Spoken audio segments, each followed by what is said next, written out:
The Browns are going to be in every game this year because their defense is that good. They've been as good, if not better, than the other team in 2 out of their 3 games. You're tuned in to the Ross Tucker Football Podcast, guiding your gridiron journey, none other than your host, former NFL lineman, Ross Tucker.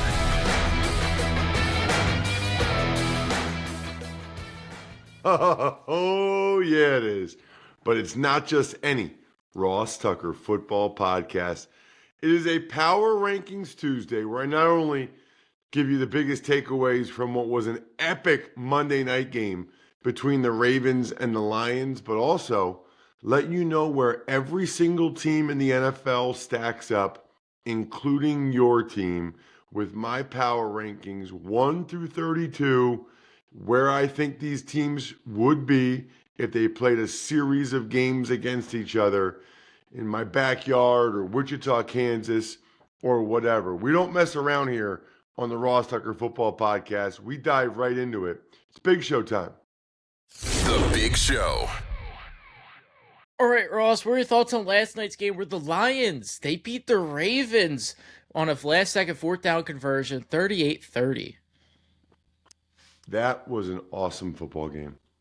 You know, I love when coming into a week, I have like high expectations potentially for a game, and it meets them. It reaches those expectations. This was a back and forth affair between two teams I think are very good and definitely going to be in the mix at the end of this thing. And ultimately, it's hard to overstate just how gigantic of a win this was for the Lions. I mean, what a difference a couple weeks makes. Everybody was concerned about the Lions after that Packers game, but then they go out and they blow out the Bears, and then to go to Baltimore on a Monday night, feels like the Ravens always win those games. Prime time, at home, wearing the black jerseys. I'll tell you what stood out to me. Let's start with the Lions up front on both sides of the ball. You know, they've got that revamped interior of their offensive line, including a couple young guards in Tate Ratledge and Christian Mahogany. They dominated the game. And it's hard to know how much of that is Lions O-line and how much of it is the Ravens really missing Nnamdi Madubuike, who is one of their 2 or 3 best defensive players, and that's a huge loss for him. We'll see how long he's out. But they ran for over 200 yards. Montgomery, in particular, had a huge game. And it is rare for an NFL team to control the line of scrimmage, control the action as much as the Lions did. And you know what? A lot of it was their tight ends, too. I was impressed by their tight ends blocking at the point of attack. Just an epic performance. And then, if you were concerned about the Lions losing their creativity because Ben Johnson went to Chicago, don't be. At one point, they had, I can't remember if it was Gibbs or Montgomery, throw the ball backwards to Jared Goff for a double pass. 4th down, at like the 2-yard line on the goal line, they ran an option where they hand the ball to Amon-Ra St. Brown, and then he pitches it to Montgomery for a touchdown, or Gibbs, one of them, which was so cool. And then late in the game, 4th down and 2, they run a play action pass. Bam. Amon-Ra St. Brown's open. It must be so fun to be a Lions fan. For the Ravens, Lamar Jackson played very well, but I think it was as good as I've ever seen of a team keeping him hemmed up. 7 sacks, I believe, for the Lions by the end of the night.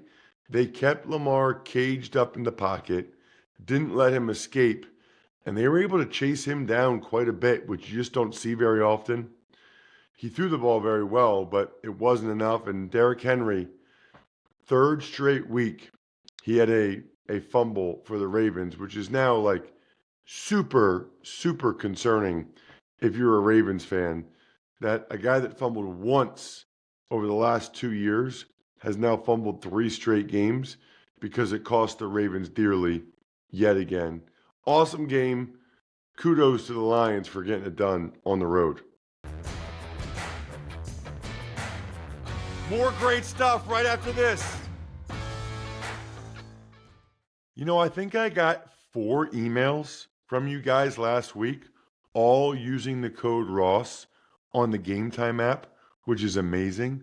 I got to make a couple of you guys winners that get something signed in the mail from me, whether you want the picture or the signed press pass or whatever. But I'm so glad so many of you are realizing it's by far the best way to get tickets because your fees are included, because you search by city and you're able to see everything, every event in your city.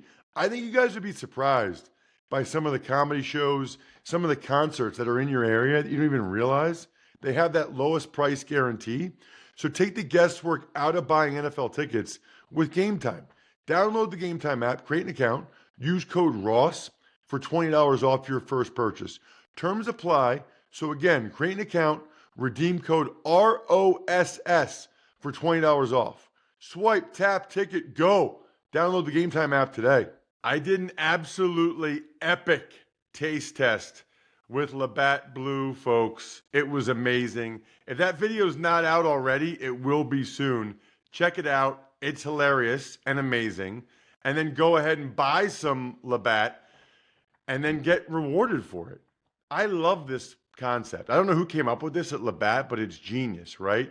Anytime you buy Labatt or Labatt Blue Light, take the receipt, go to rewards.labattusa.com, upload the receipt, you rack up the points, you can do it on your phone, and then next thing you know, you're getting awesome merch. I told you I got the mini fridge and the cooler backpack. Rewards.labattusa.com. It's time for the all-important Power Rankings. The worst team in the history of the NFL is... All right, Ross, we'll kick off our power rankings with the Tennessee Titans at 32. Well, I got them again this week. They really struggled against the Colts. There's no way around it. I thought they took a step back on defense from a tackling standpoint.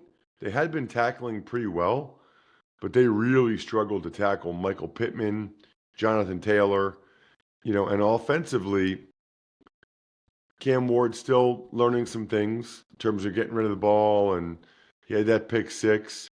They've also had drops and penalties that are just killing them. They're really just not giving themselves a good enough chance to win. 31st is the New Orleans Saints. The Saints had been pretty competitive the first couple games, right? Where they were 1-score games, they were in it, they were right there, and the defense was a big part of it. Rattler playing well enough. Clearly, that was not the case in this game, as they just got totally blown out of the water by the Seahawks. That game was never competitive, and so those are the type of things that have you drop in the power rankings. When you're the Titans or the Saints and you do stuff like that, you're going to fall pretty far. 30th is the Miami Dolphins. They didn't move, but they didn't move because, one of the teams below them, the Panthers, moved up. But that was a I would call it a very credible effort by the Dolphins, and I could very easily have them ahead of the Jets, Giants, or Texans. I feel like at this point, but those teams are all. I think the Saints, Titans deserve to be the bottom 2 clearly, and then Dolphins, Jets, Giants. They're all in the mix for being pretty far down there. Dolphins at least showed, I thought, more signs of life in the second half of that game. No song for the Dolphins this week? Oh, see? Well, we're doing this even earlier than we normally do it. Miami Dolphins, Miami Dolphins, Miami Dolphins need a win. 29th, New York Jets. When you block a field goal and return it for a touchdown, with less than 2 minutes in the game to go ahead, you should probably win that game. But they couldn't. They couldn't close out Baker and the boys. That's the issue for the Jets is that I think their defense has been pretty disappointing. I was expecting a lot more from their defense with some of the talent they have over there with Aaron Glenn as their head coach. They needed more from that side of the ball than they've gotten. Staying in New Jersey with the Giants at 28. It feels like you're just counting the days until it's Jackson Dart time, right? I think that they wanted to give Russell Wilson every chance to win a game for them and see if he could help them be competitive. But two of the three games, they really have not done very much on offense. The people are clamoring for Jackson Dart. So that's going to happen sooner rather than later. Houston Texans at 27. Pretty rare for the Texans to be this slow. This is the other team I have on Sunday for CBS. It's Titans at Texans. Texans, by the way, may have the best press box food in the country. It is just phenomenal. Huge, huge fan. Looking forward to it for sure. Their defense, the reason why they're a little higher here, their defense is awesome. I mean, their defense is very, very good. They've got some elite playmakers, although Stingley is now day-to-day with that oblique injury. Their offense has just been maybe the worst in the NFL. When you look at some of these stats and how few points they've scored, it's really been bad for the Texans with their new offensive coordinator, Nick Caley. 26th is the Carolina Panthers. Well, it's going to be ugly today, Jack, on the Even Money Betting Podcast. After back-to-back weeks in the black to start the year, it was bad in week 3. Really bad.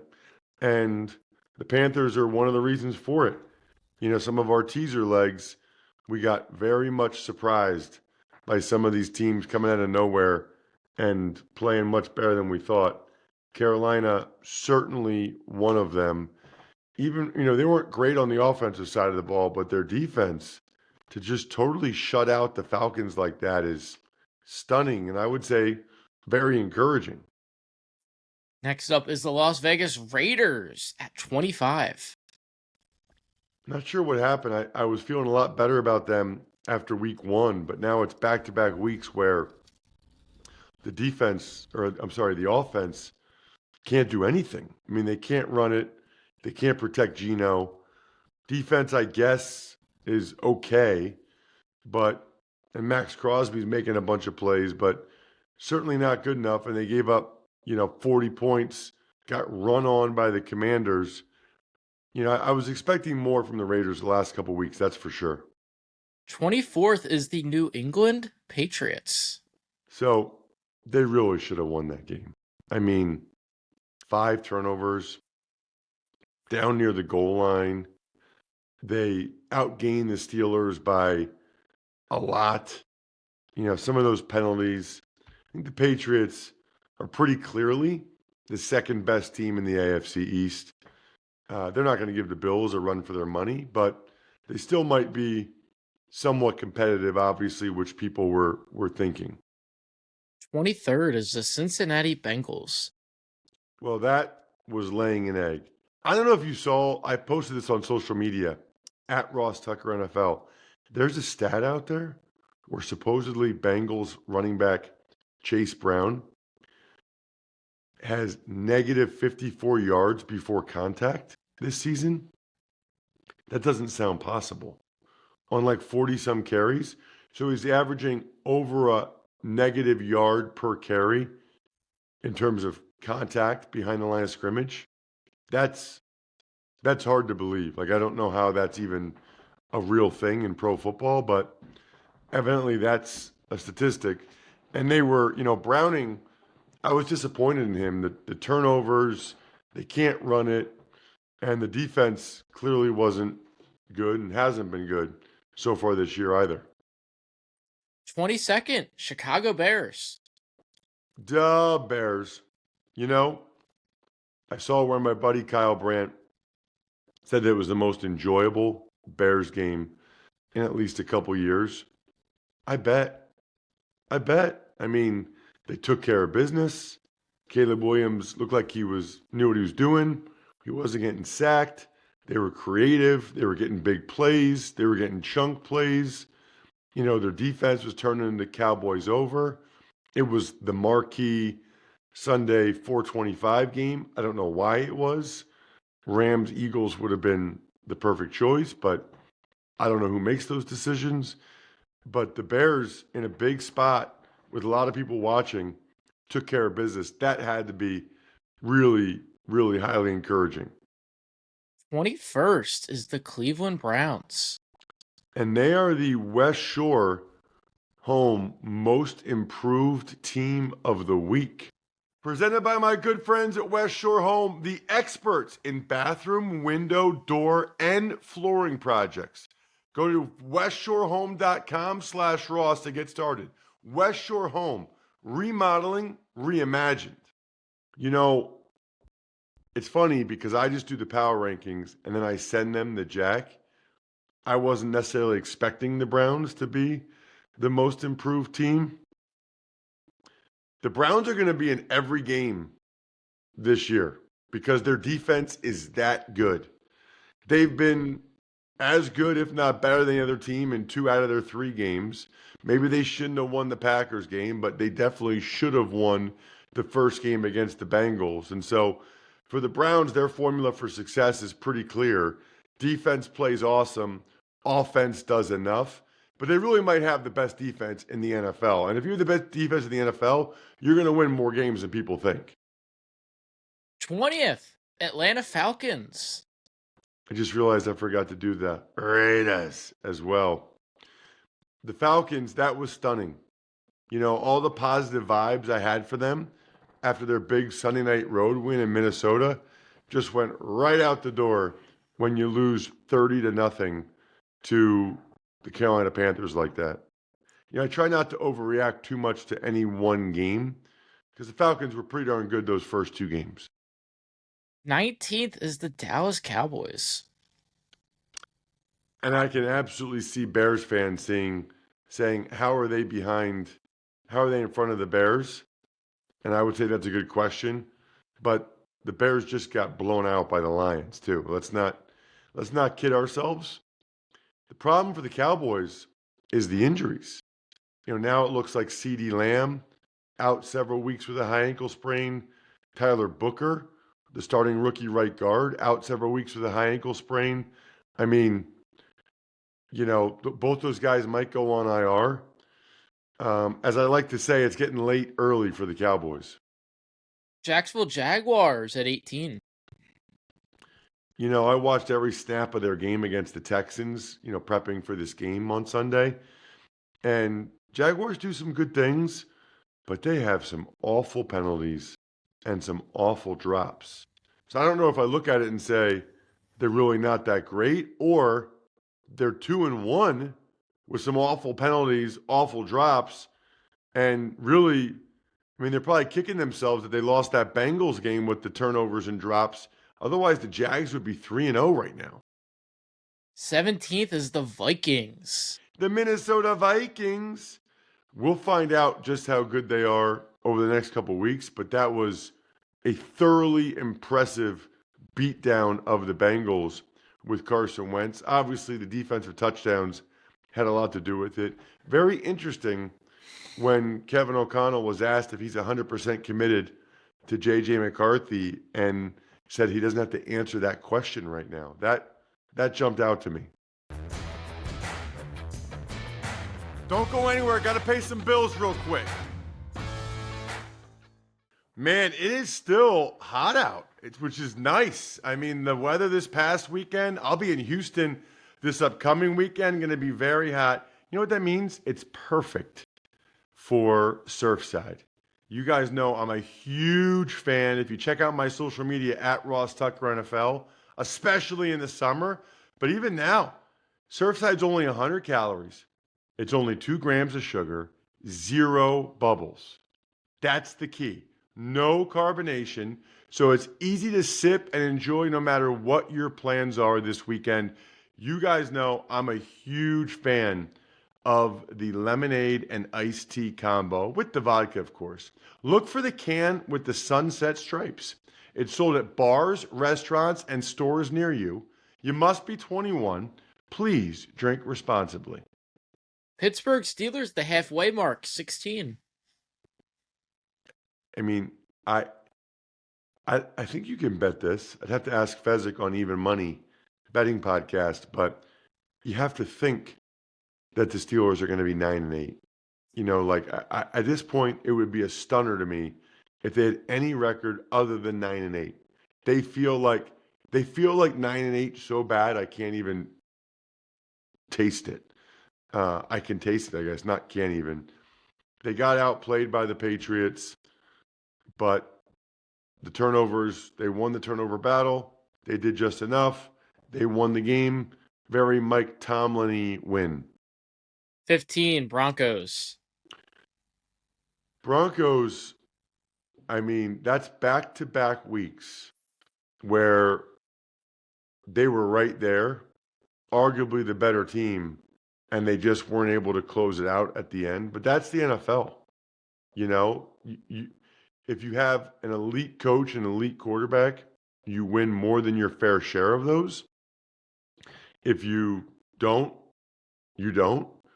I think I'd put the Broncos probably in the middle for quarterback, and Sean Payton's a pretty darn good one, but they have found a way to make critical errors the last two games to not win them. Next up, Arizona Cardinals. Kind of devastated about these guys. James Conner having surgery on his foot or ankle or whatever, done for the year. They're going to have to win a different way. Interestingly, they weren't really running it that great anyway, but they're going to have to win a different way. Kyler Murray's going to have to step up, and so is Marvin Harrison Jr. 13, Seattle Seahawks. I actually thought for the westshorehome.com/Ross most improved, I actually thought it was going to be the Seahawks because that's the second week in a row where they've moved up quite a bit. You know, I had some skepticism of them coming into the year, but after these past two wins, you know, Darnold's doing enough on offense and their defense actually looks pretty beastly that Seattle's going to be in this thing until the end. 12th is the Washington Commanders. You know, they'll probably really, really let Mariota let Jaden Daniels get back to 100% if Mariota's going to play that well.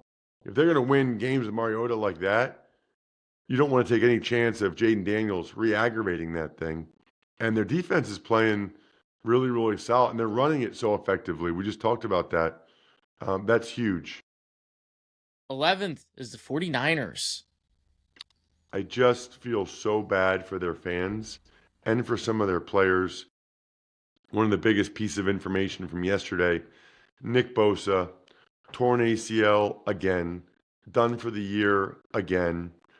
And there are guys that you can overcome, you know, guys that get hurt that you can overcome.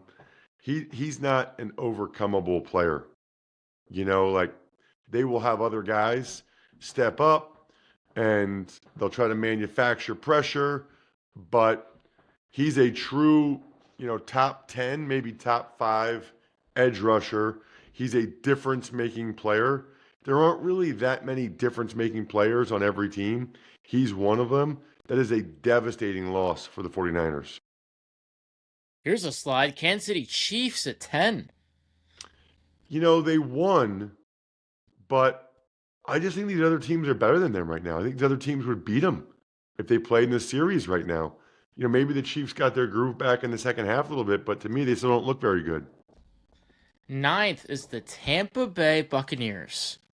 So they can't keep living like this, or at least they can't keep winning like this, but they have found a way in all 3 games to get it done late.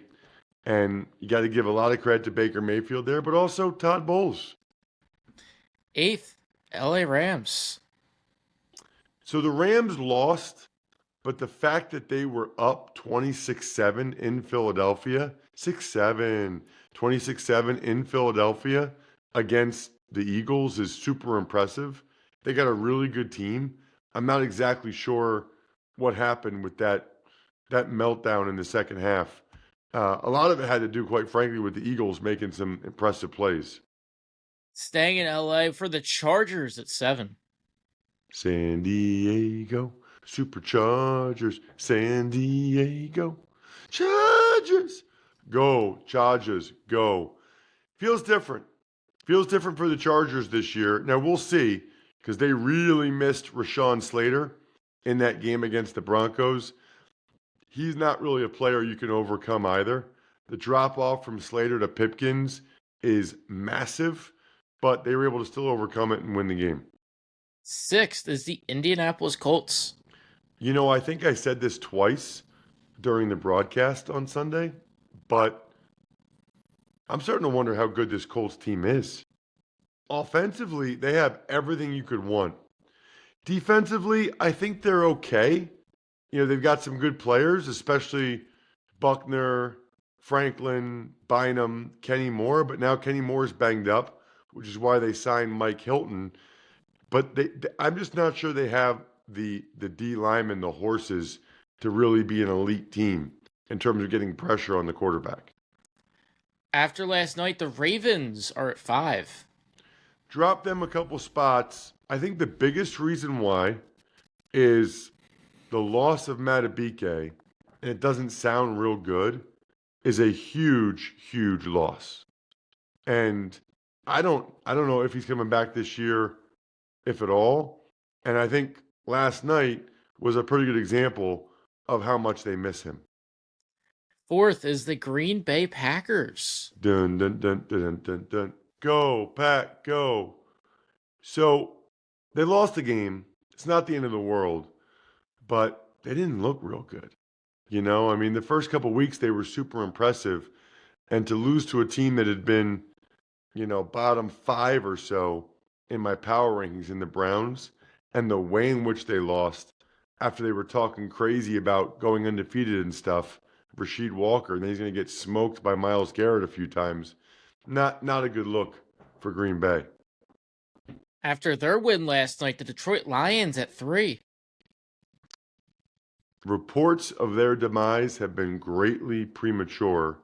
As I tweeted last night at Ross Tucker NFL, or posted on X, whatever, when they're blocking like that, they are going to be tough to beat. Their O-line coach, Hank Fraley, has done an outstanding job because Goff is good, the receivers, Amon-Ra, good, the running backs.